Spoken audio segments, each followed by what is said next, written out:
இனியா, செல்வியோட பையன் ஆகாஷ் லவ் பண்ற விஷயம் கோபி மூலமா குடும்பத்துல எல்லாருக்கும் தெரிய வந்துருச்சு. பாக்கியா தவிர மத்த எல்லாருமே வாய்க்கு வந்தபடிலாம் பேசி இனியாவை திட்டிக்கிட்டே இருக்காங்க.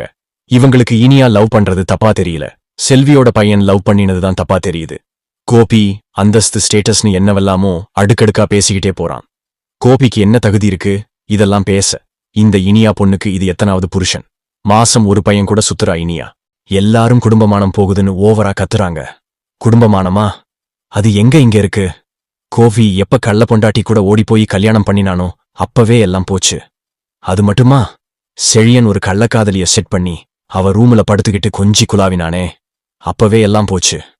அது மட்டுமா, இந்த ஈஸ்வரி கிழவி ஏற்கனவே ஜெயிலுக்கு போயிட்டு வந்திருக்கா.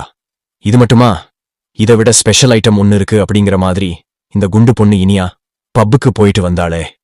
இதெல்லாம் நடந்தப்போ குடும்பமானம் போகாத மாதிரியும், வீட்டு வேலை செய்யற செல்வியோட பையன் லவ் பண்ணின உடனே எல்லாம் போச்சுங்கிற மாதிரியும் பேசுறாங்க. அடேங்கப்பா, இந்த ஈஸ்வரி கண்ணை உருட்டி உருட்டி பேசுறத பார்த்தா 2 கண்ணையும் நோண்டி கையில கொடுக்கணும் போல இருக்கு. அடையே ஈஸ்வரி, உம்மகன் ராதிகாவை கூட்டிக்கிட்டு ஓடி போனப்போ உனக்கு கண்ணு தெரியல? செழியன் ஒரு செட்டப்ப வச்சு அவ கூட உருண்டு விளையாடினானே, அப்போ தெரியல உனக்கு? எழிலு அடுத்தவன் பொண்டாட்டிய லவுட்டிக்கிட்டு வந்தப்ப கண்ணு தெரியல உனக்கு? இப்ப மட்டும் இந்த செனத்தவள கத்துதா? கோபி பேசுற வசனம் எல்லாம் பார்த்தா இவன் பெரிய நல்லவனான்னு தான் கேட்க தோணுது. அப்பன் 8 அடி பாஞ்சா புள்ள 16 அடி பாயும்னு சொல்லுவாங்க. இங்க மொத்த குடும்பமும் 116 அடி பாயிறாங்க.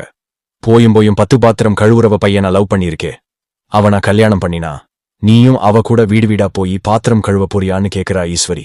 ஆமா, கிளிப்பா. உம்பேத்திய வேலைக்கு சேர்த்துட்டாலும் கிழிச்சிருவா.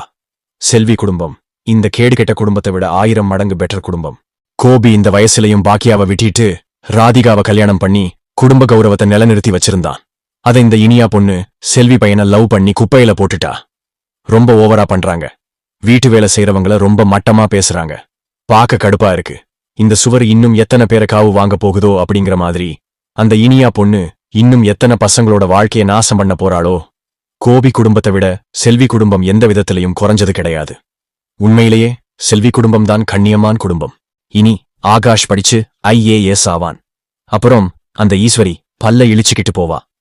ஆகாஷ் போல கனவு லட்சியத்தோட இருக்கிற மிடில் கிளாஸ் பசங்களை இனியா மாதிரி பொண்ணுங்க நாசம் பண்றாங்க. கொஞ்ச நாளுக்கு அப்புறம் இந்த பிரச்சனைலாம் சரியாகும். செல்வி இனிமே அக்கான்னு கூப்பிட வேண்டிய தேவையே இல்ல, சம்மந்தின்னு கூப்பிடலாம். 5 வருஷமா செல்விக்கும் அவ குடும்பத்துக்கும் எந்த பிரச்சனையும் இல்லாம இருந்துச்சு. இந்த இனியா பொண்ணு காலு வச்ச உடனே செல்விக்கு பிரச்சனை ஆரம்பிச்சிடுச்சு. வீட்ல என்ன பிரச்சனை வந்தாலும் பாக்கியா உடனே சைலண்ட் மோடுக்கு போயிடுறா. பாவம் செல்வி. செல்வியோட நிலைமைய நினைச்சாதான் பரிதாபமாயிருக்கு.